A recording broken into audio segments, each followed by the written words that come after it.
Yes, you, same one. Wasn't it you who earlier today threw the plastic wrapper through your car window? And you over there, weren't you the one walking down the street earlier today and dropped that plastic bottle? Listen to me, man. It's a dirty habit and it must stop. Government is partnering with the environmental groups to make sure you, me, none of we, not dirty up Jamaica. Welcome to Jamaica Magazine. I'm Adrian Atkinson. It's budget season and this year comes with some landmark changes. We break it down for you later in the show. The news is after the break.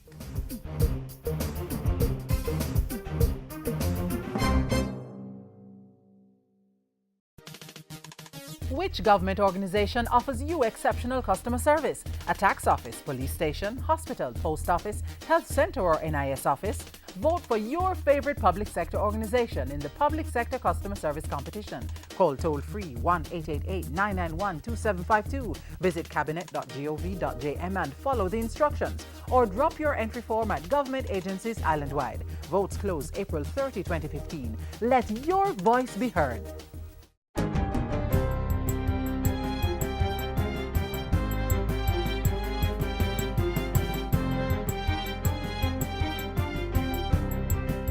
Good day, I'm Andrea Chisholm and this is your JIS News for Tuesday, February 17.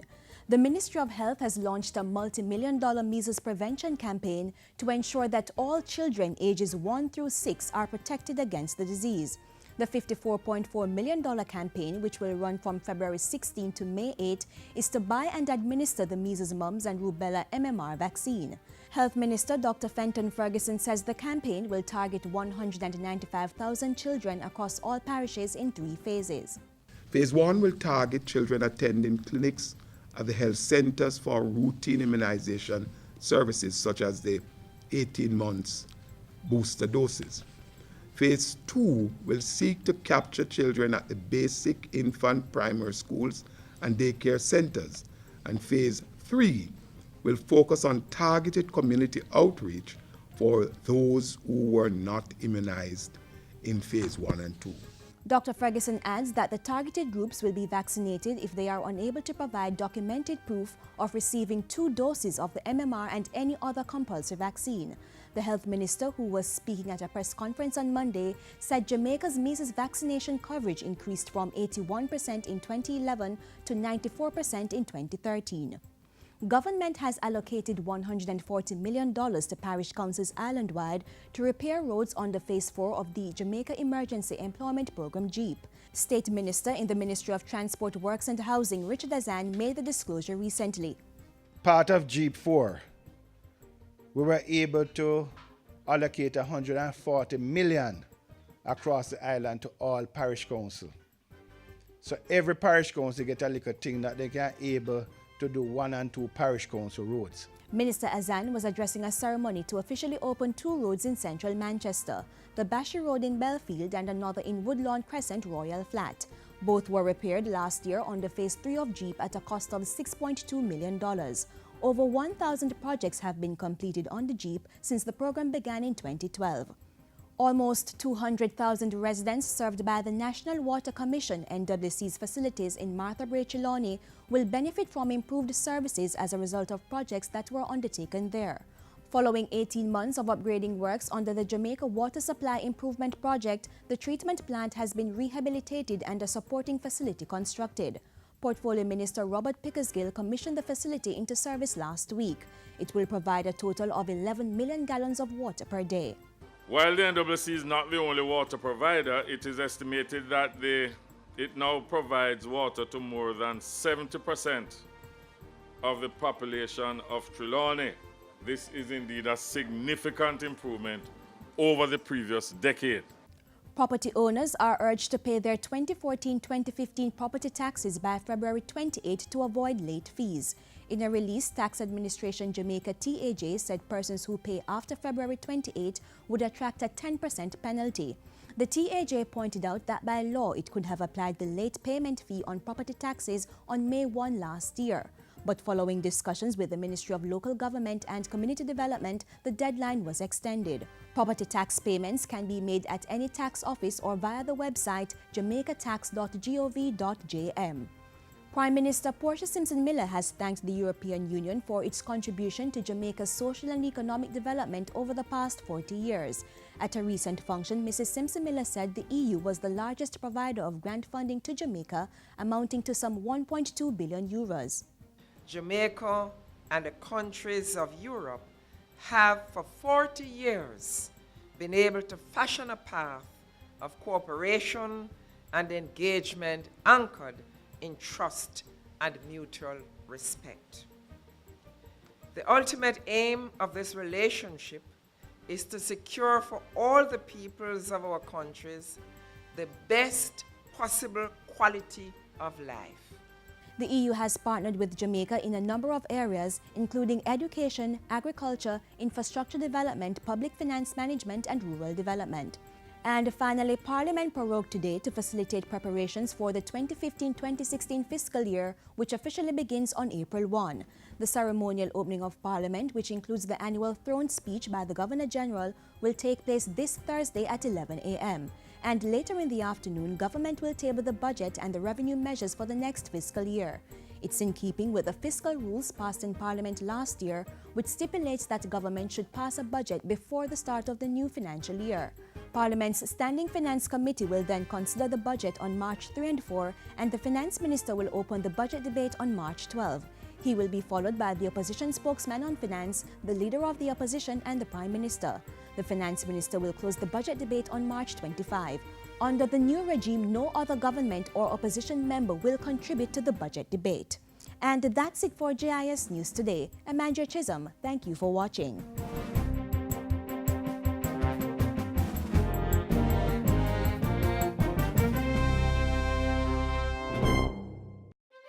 Clean up Jamaica, it's a 50-50 thing.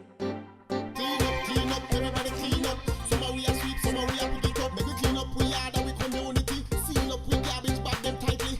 Working together for a cleaner Jamaica. Clean it up, make the truck, pick it up, yes. Remember this is a partnership. National pride in every parish. Clean up Jamaica, it's a 50-50 thing. A message from the Keep Jamaica Clean Committee, supported by the Chase Fund.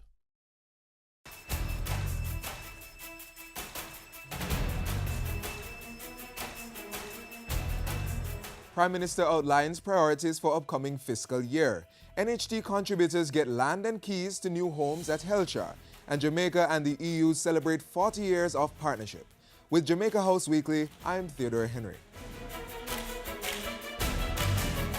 My government will continue the commitment to our economic reform program. We double our efforts to create jobs, encourage higher levels of growth and investment, and continue to improve our physical and social infrastructure. Prime Minister Portia Simpson-Miller sharing her administration's strategic priorities for the new financial year with members of the diplomatic corps last Tuesday. The Prime Minister also pointed to Jamaica's improvement on several international indices, the 1.8% economic growth, and asserted that the country remained a viable investment option for local and international businesses. These developments call for a renewed partnership between the government and all stakeholders, and between the public and the private sectors. We have to strive to enhance the gains from foreign trade and substantially increase our exports of goods and services. Jamaica remains open to doing local and global business on an even bigger scale than before. Prime Minister Simpson-Miller also used the occasion to call for unity among countries in confronting global challenges. She said sustainable development for all would only be achieved if the nations of the world united to end poverty, climate change, economic inequity, and security concerns. Prime Minister Portia Simpson-Miller has lauded the European Union, EU, for the critical role it has played in Jamaica's social transformation and economic growth agenda. Her comments came as the country marked 40 years of partnership with the EU. As we thank the EU for its continued support, we continue to be responsive to unfolding national and global realities in a spirit of genuine and mutually respectful collaboration with our international partners. The government appreciates our EU partners, and we commit to playing our part to ensure that our 40-year relationship continues to flourish and to bear fruit for the peoples of our nation. The European Union has provided over 1.2 billion euros in overall development assistance to Jamaica. And the Simpson-Miller administration's quest to ensure every Jamaican can lay claim to a piece of the rock was further enhanced last week.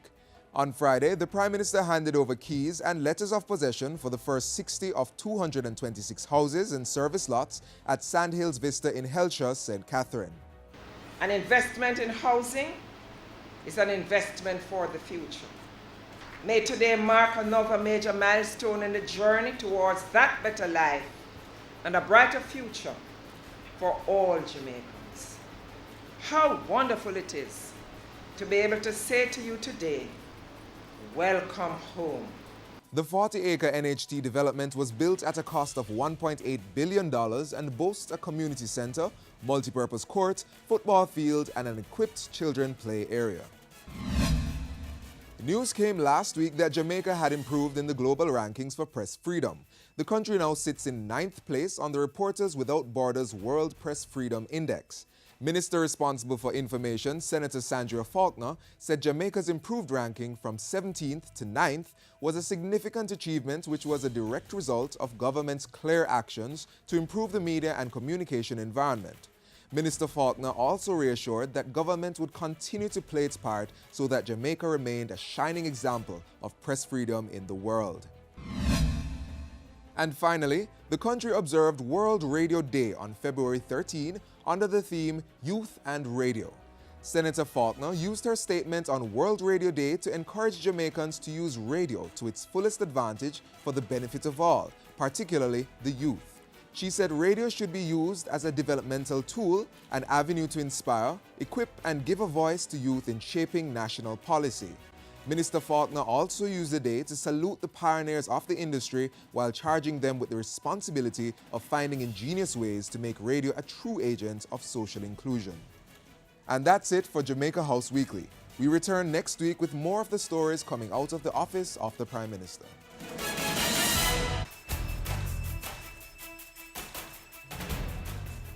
Let's look forward to what will be taking place later this week as government presents its monetary plans for the next year.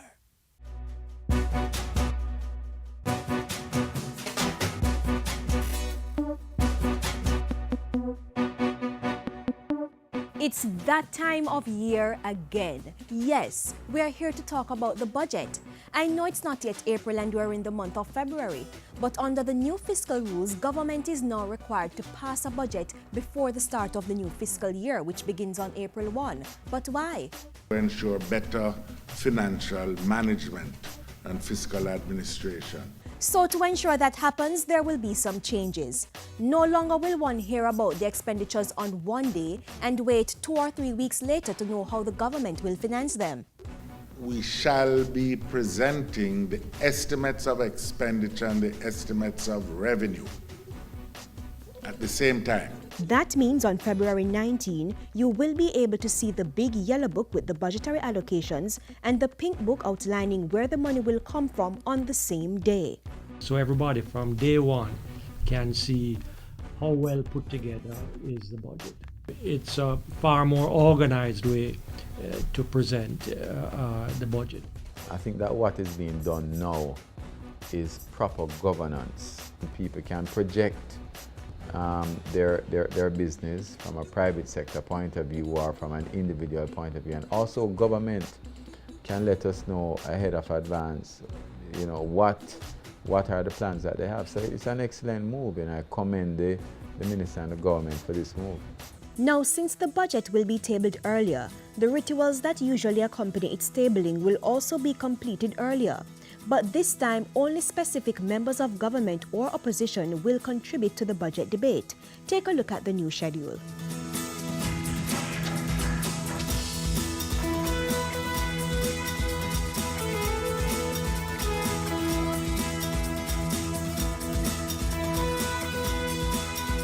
changes to the budget cycle are not the only new things for the parliamentary year. We are going to be seeing a better use of parliamentary time going forward. Unlike the previous years when we celebrate passing 30-odd pieces of legislation, we are going to be looking for many more legislation to be enacted. And to ensure there's sufficient time to debate and pass those legislation, changes are coming to the sectoral debate later in the year so that not every member of parliament will get a chance to speak. It will instead be limited to cabinet ministers who will have limited time. So it is 45 minutes. So ministers who used to speak for an hour and a half, it is not going to happen. We are going to be positioning in parliament new timing devices that will alert people when they have 5 minutes to go so that they'll be able to adequately wrap up without being unceremoniously terminated by the speaker. And for junior ministers, I do believe that, especially for those who do carry specific line items, we'll have to enable them to do presentations. It won't be in the full sectoral debates, but we're going to try to create some space for them, again with time limits. members of parliament will also be allowed to use technology to enhance their presentations, all in a bid to get everyone more interested in the parliament. So what about those members of parliament who are not cabinet or junior ministers who usually contribute to the sectoral debates? We're going to have another debate during the year, which is to enable members of parliament who wish to speak to make contributions in relation to their constituencies. Each presentation will be limited to 15 minutes.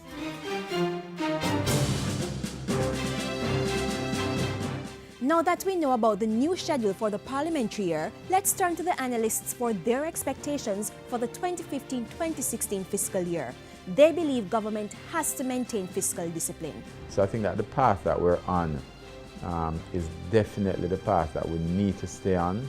We will not depart from our obligations with respect to the economic reform program and the agreement regarding the extended fund facility with the International Monetary Fund. Like maintaining the 7.5% primary surplus, lowering the country's debt, and public sector reform, which includes keeping public sector wages to 9% of the country's gross domestic product. It is going to be very important for us, I think, if we're continuing on this fiscal path, to implement accrual accounting or international public sector accounting standards. The government has committed to it, and we're looking forward to that implementation going forward.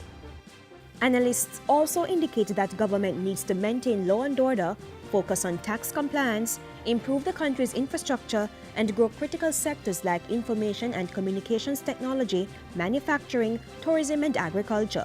Steps should also continue to reduce bureaucracy. Focus on issues like the procedure for exporters, which I understand is really quite onerous and fairly expensive too. Just to break those bottlenecks, I think, is some actions that government could take this year to help with that. By all indications, the 2015-2016 fiscal year will be a remarkable one. Keep informed, be in the know. That way, we will be in a better position to assess government's policies and programs aimed at improving our country, Jamaica.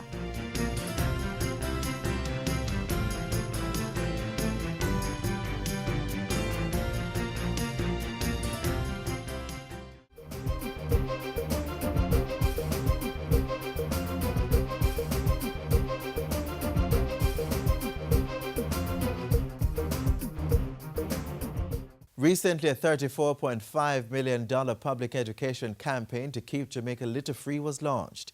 The No Dirty Up Jamaica multimedia campaign is the component of the Tourism Enhancement Fund's Clean Coasts project, and it's being implemented by Jamaica Environment Trust. The recent launch revealed some interesting data on Jamaica's waste disposal practices and the need to improve.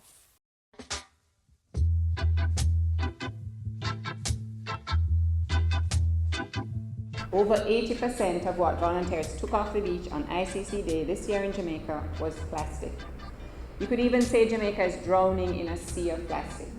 So what kind of plastic did we find? Well, there are a lot of plastic bottles. Nearly half of the plastic was a plastic bottle.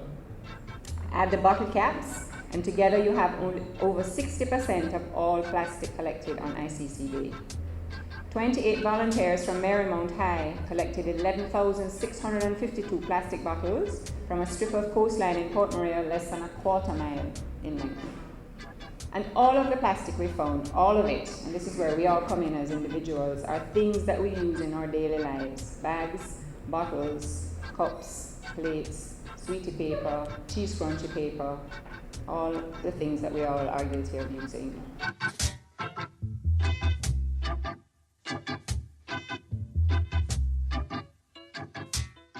Well, from those figures, you can see the need for us to take action. Government is regularly working with its private partners to create solutions. One such program is focused on keeping our coastlines litter-free and preserving Jamaica's waters.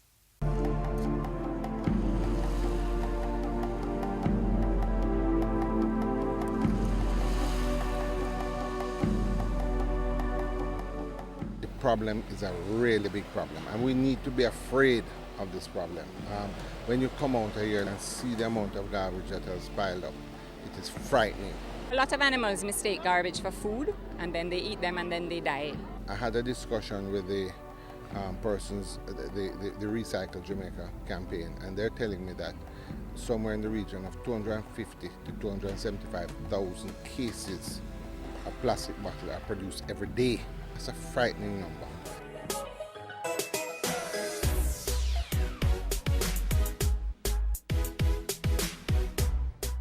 Jamaica's coastal waters represent an invaluable source of food, employment, recreation, and habitat. They also provide defense against many natural disasters. Unfortunately, due to improper waste disposal by many of us, more and more of our waters are being polluted each year, which creates the need for a regular coastal cleanup exercise.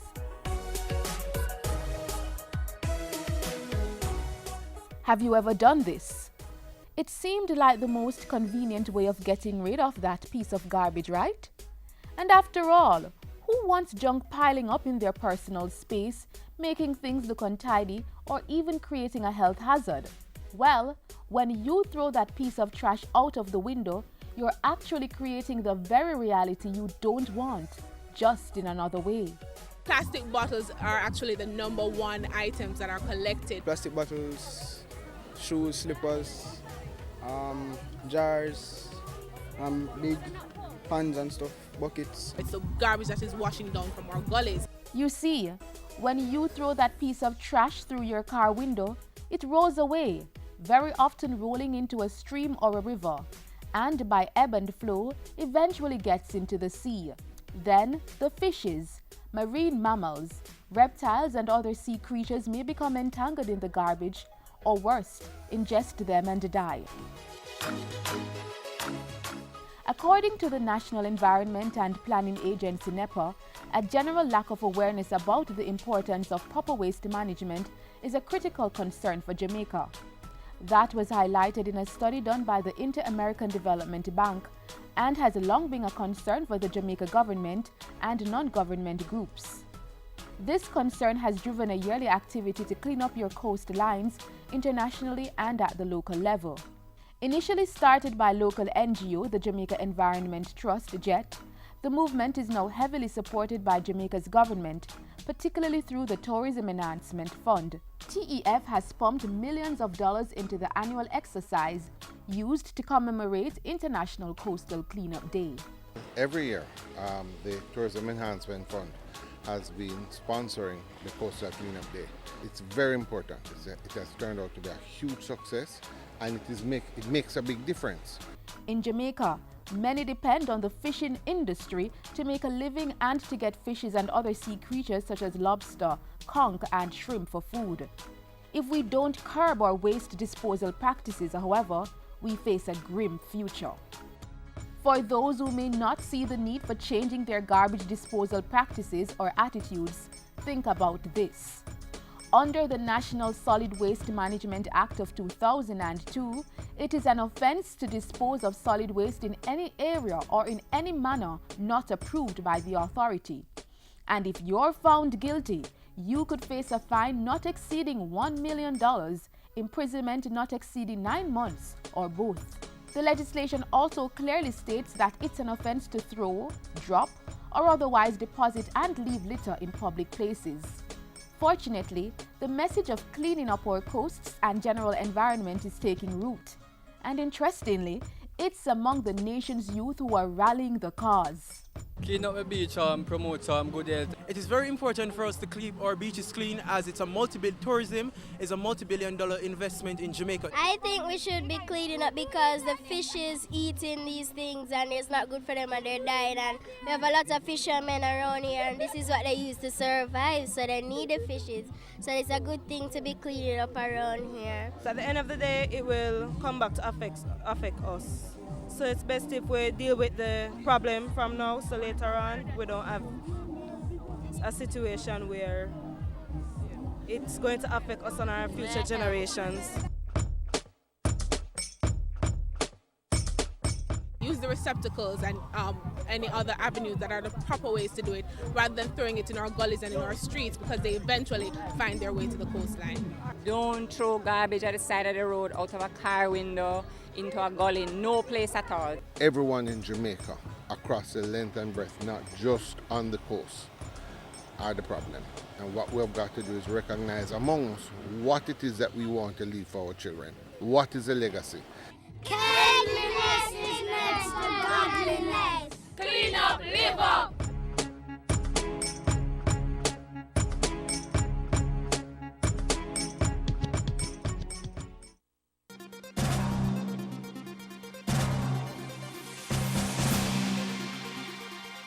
The 2015-2016 financial year is almost here, and the government will be ready before April 1. For the first time, we are going to be passing a budget before the end of the financial year.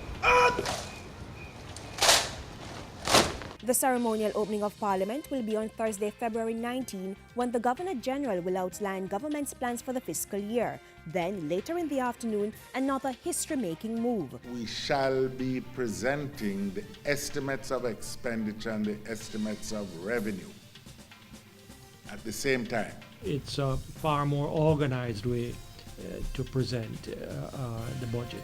Parliament's Standing Finance Committee will then consider the budget on March 3 and 4, and the Finance Minister will open the budget debate on March 12. He will be followed by the opposition spokesman on finance on March 17, the leader of the opposition on March 19, and the Prime Minister on March 24. The Finance Minister will then wrap up the budget on March 25. The Government of Jamaica, keeping you at the center of government, improving to ensure better financial management.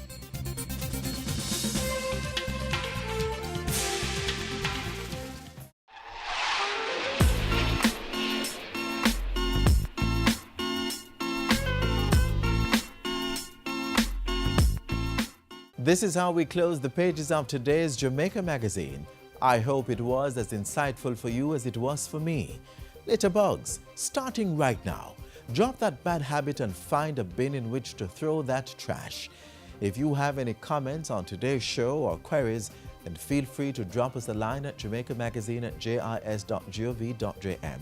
Keep connected with us through our various social media platforms, from our Facebook and Twitter pages to our JIS News mobile app. We've got you covered. You may also visit our website at jis.gov.jm. On behalf of the hardworking team here at the JIS, I'm Adrian Atkinson. Till next time, do take care.